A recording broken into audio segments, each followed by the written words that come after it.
worst storm in 500 years whips the North Sea into a boiling cauldron. Flood tides lashed by hurricane winds defy the heroic efforts of thousands of workers to reinforce the dikes and race inland to inundate 1/6 of Holland's land area. Even as these pictures were taken at the height of the storm, the death toll stood at 1,400. And as rescue work progressed, it was feared the grim total might reach the 2,000 mark.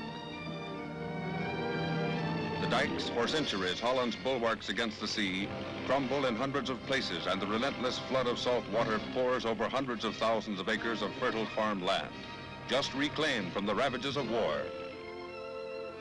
Every available vehicle is pressed into service as the entire nation is mobilized to fight the disaster. While some livestock could be salvaged, the major portion perished in the raging flood waters. This loss alone cannot yet be estimated, but will run into the millions.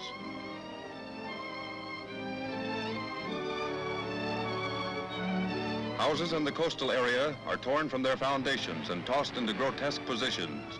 Others are crumbled where they stand. Help from 6 nations is rushed to stricken Holland, and the Army and Navy are mobilized for rescue work.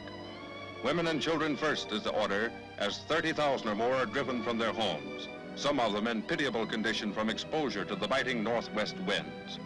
So they sit amid the wreckage of a lifetime of work, stunned and mute. Emergency supplies of clothing pour in from 6 nations for those driven from their homes, destitute.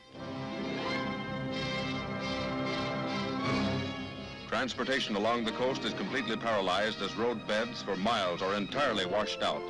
Doughty Holland, whose courageous recovery from a devastating war, suffers a stunning blow from her ancient enemy, the sea, ever at her door. The same storm-driven waves smash the Belgian lowlands. The North Sea rushes in irresistibly to engulf land wrested from its depths centuries ago, devastating an area of Belgium inhabited by more than 3 million. Casualties here have been comparatively low, only 20 reported dead, but the property damage is great, especially in the coastal cities of Antwerp and Ostend. Their harbor facilities totally disrupted, their streets a shambles. Ahead lies a painful reckoning of the storm's cost and an arduous time of reconstruction.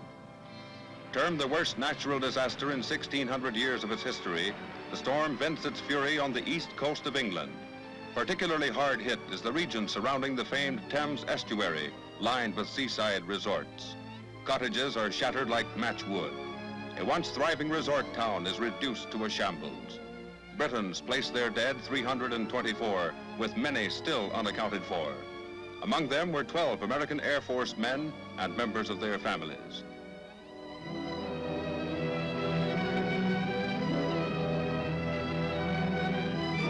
Fleeing before the onrushing flood are thousands of refugees. In England, as in Holland, the rich Kentish farmlands suffer untold damage to soil and livestock. The toll in shipping alone will run into millions of dollars as commercial and naval vessels are flung ashore. The entire coast of East Anglia is littered with the hulks.